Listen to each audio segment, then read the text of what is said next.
In the 50s, in 1952 exactly, we started doing Irish coffee here. That became very popular, so much so that nowadays that's what people think of when they think of the Buena Vista. It's a coffee drink with whiskey in it. You heat the glass, so it will be hot when it's finished. You put the piping hot coffee, really hot coffee.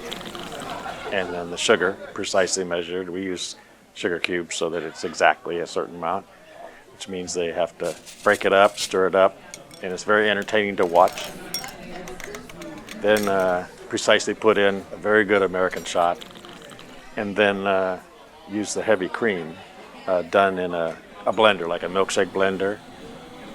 So it's thick enough to stay on top and not sink in. You end up with a layered drink, so it stays hot. It's got all the flavors, and it's like every sip is fresh because it mixed while you drank it. It's the same method used by Chef Joe Sheridan in Shannon Airport in the early 40s. We actually hired him for a while to work here when we started ramping it up. My legendary bartenders were all Irish. They were so legendary, they worked here each almost 50 years. They're retired now, but the main one, we guesstimated him at about, in his 47 years, about 4 million Irish coffees.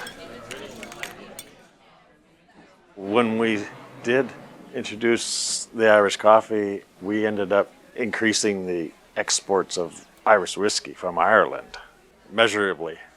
In the 70s, there was a time when 1 in 10 bottles of Irish whiskey coming to America came here. It's odd because we're not an Irish pub.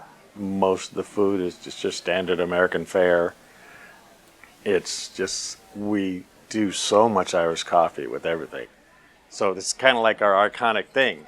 You think Buena Vista, you think Irish coffee, and de facto Irish because of that. It came with the territory of the particular thing we serve as Irish coffee.